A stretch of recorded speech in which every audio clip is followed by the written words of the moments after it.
خوفناک تھا کہ ان کو پاکستانی کہنا، ان کو مسلمان کہنا پاکستانیت کی بھی توہین ہے، اسلام کی بھی توہین ہے۔ میں اپنی بات نہیں کر رہا، میں تو ان نوجوانوں کی بات کر رہا ہوں جو الحمدللہ مسلمان کے بارے میں بتاتے ہیں۔ مفتی صاحب آپ کے اسلام کیا کہتا ہے؟ لوگوں کی بات سن کے لوگوں کے اوپر فتوے دیتے ہیں، باتیں کرتے ہیں، لوگوں کی بات سن کے آپ اپنے اسلام کی بات کرتے ہیں۔ ارے ایک لڑکی کے اوپر آپ نے کھڑے ہو کر کے دیکھا ہی نہیں کہ وہ لڑکی کیا کرتی ہے اور کیا نہیں کرتی، اور آپ نے کھڑے ہو کر کے باتیں کرنا میں کہہ رہا ہوں، میں نمائندگی کر رہا ہوں پاکستان کے 18 کروڑ عوام کی۔ آپ کا اسلام، آپ کا دین کیا کہتا ہے؟ آپ کیا کہتے ہیں؟ آپ نے دیکھا مجھے کہ بات سنیں، میرا دین یہ کہتا ہے کہ وینا کوئی ایک تصویر اٹھا کر کے دکھائیں جس میں میں نے ایسی حرکت کی ہو جو نازیبا ہو، ایک تصویر۔ میری بات سنیں محترمہ وینا ملک صاحبہ، میں آپ کو بڑی جرأت سے یہ بات بتا دوں کہ میں نے نہیں دیکھا، لیکن پاکستان کے ان کروڑوں لوگوں نے جنہوں نے آپ کے ان کیفیات کو دیکھا ہے، ان میں سے 100% کی رائے یہ ہے کہ آپ نے پاکستانیت کی بھی توہین کی ہے، اسلام کی بھی توہین کی ہے۔ آپ غلط کہہ رہے ہیں مفتی صاحب، آپ ٹھیک نہیں کہہ رہے ہیں۔ آپ پلیز اپنے آپ کو پورے پاکستان کے بھاؤ پہ کھڑے، تو پاکستان کے پورے لوگ اس طرح سے نہیں کہہ رہے ہیں، آپ کی یہ بات غلط ہے۔ مجھے بتائیں کہ مجھ سے پہلے کیا ہوتا تھا، ایک دو سین کر کے آپ کے ایکٹرز وہاں سے آ جاتے تھے اور بعد میں ان کے وہ سین بھی ایڈٹ ہو جاتے تھے۔ وینا ملک از دا ون پرسن جو انڈیا کے سب سے بڑے ریالٹی شو پہ 84 ڈیز تک اس نے سروائیو کیا۔ اور کیوں سروائیو کیا؟ مجھے یاد ہے کہ میں نے مینجمنٹ کے ساتھ جب بات کی تھی، انہوں نے کہا تھا وینا جی اگر آپ پہلے ہفتے واپس آ جائیں شو سے پلیز مائنڈ مت کیجیے گا، کیونکہ آپ کو ہندوستان میں کوئی نہیں جانتا۔ اور وہی وینا ملک تھی جس نے 84 ڈیز تک وہاں سروائیو کیا، ایک ایسے پلیٹ فارم کے اوپر۔ وہاں پہ لوگوں نے مجھ سے محبت کی، میں نے لوگوں سے محبت کی۔ ارے اسلام کا نام ہی پیار محبت اور دوستی کا ہے۔ میں نے دوستی میں کسی کو مساج دی، میں نے دوستی میں لوگوں کو کھانے بنا کے کھلایا، ارے وہ مساج میں نے سب لڑکیوں کو بھی دی۔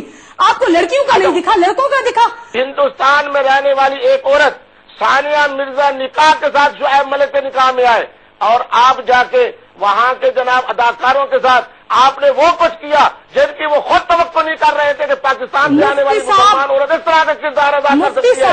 میں تو یہ سمجھتا ہوں مجھے آج تک جتنے نوجوان ملے ہیں انہوں نے یہی بات کی ہے کہ آپ کا نام کہ وینا ملک صاحبہ نے وہاں جا کے ان کی توقع سے بھی زیادہ ایسا جناب وہاں شو کیا ہے جس میں نہ انسانیت نظر آتی تھی نہ پاکستانیت نظر آتی ہے، اسلام تو بڑی دور کی بات ہے۔ مفتی صاحب آپ کو غلط فہمی ہوئی ہے۔ ٹھیک ہے مفتی صاحب آپ میری باتیں آرام سے سنیے۔ تمام لوگوں کو غلط فہمی ہوئی ہے میرے اور ایشمت کے درمیان یا کسی بھی لڑکے کے درمیان۔ میں آپ کو گواہی دے کر کے کہتی ہوں، آپ ان کو فون کیجئے، ان سے بات کیجئے، ہمارے بیچ میں کچھ بھی ایسا نہیں ہوا جو کہ نازیبا ہو یا ہم نے اپنی حدیں پار کی ہوں، ایسا کچھ بھی نہیں ہوا۔ وہ صرف پروپیگنڈا تھا جو میرے خلاف کریٹ کیا گیا۔ میں اگر ہمارے بیچ میں کچھ اگر اور مگر کی بات نہیں ہو رہی ہے، سب بات یہ ہو رہی ہے کہ پاکستان کی میڈیا نے، آپ تو وہاں پہ تھے، آپ کو تو اخبار بھی نہیں ملے، پاکستان کی میڈیا نے اوور ویلملی اکثریت نے، یہ ریکارڈ موجود ہے، اور پاکستان کے ڈفرنٹ فورمز پہ انٹرنیٹ پہ اگر آپ جائیں تو بہت زیادہ اس چیز کو کنڈیم کیا، مذمت کی گئی کہ جس طرح آپ نے وہاں پہ جا کے مرد آرٹسٹ کے ساتھ یا کسی ایک آرٹسٹ کے ساتھ جس طرح آپ نے انٹیمیٹ کیا۔ آج اگر آپ پہ فتوے لگ رہے ہیں، آپ کے خلاف کورٹ میں لوگ جا رہے ہیں، اس کی کیا وجہ ہے؟ اگر وینا ملک نے بگ باس کے گھر کے اندر رہ کر کے کوئی ایسی نازیبا حرکت کی ہوتی تو وہ اتنا بڑا بڑا کر کے پوری دنیا کو دکھایا جاتا۔ مجھے آپ ایک بھی شارٹ ایسا دکھائیے۔ آپ کے ہاں نازیبا کی ڈیفینیشن کیا ہے؟ جی میرے ہاں نازیبا کی ڈیفینیشن وہ ہے جو نازیبا کہلایا جاتا ہے۔ اگر میں نے وہاں پر کسی کو حق کیا دوستی میں تو وہ میں نے لڑکیوں کو بھی کیا۔ کہتے ہیں آپ نے بوسو کنار آپ کی جو ہے وہ نازیبا حرکات آتی ہے؟ میری کوئی بوسو کنار، مجھے ایک بوسے کا سین دکھائیے آپ، میں نے کسی کو بوسا نہیں دیا۔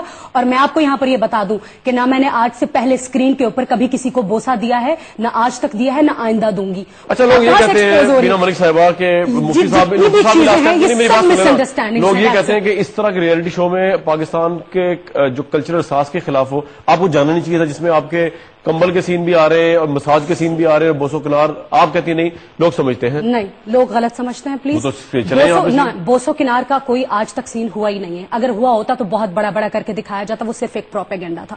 دوسری بات یہ ہے کہ مجھے وینا ملک کو کیوں نہیں جانا چاہیے؟ آپ کی ایکٹریسز وہاں جا کے سی کلاس فلموں میں کام کر سکتی ہیں، بوسو کنار کے سین کرا سکتی ہیں، 2 پیس پہن سکتی ہیں، وائی وینا ملک اونلی؟ اور وینا ملک بھائی صاحب میری بات سن لیں ایک منٹ، جنہوں عشمت نام ہے ان کا، جی وہ ان کو جو نماز پڑھے، ان کی جو برتھ ڈے پارٹی کی پکچر ہمارے سامنے آئی ہیں، اب وہ آپ کہیں یا تو فیک ہے، وہ اس میں وہ شراب چل رہی ہے، اس میں ڈانس چل رہا ہے، وہ سب فیک ہے آپ کے نزدیک؟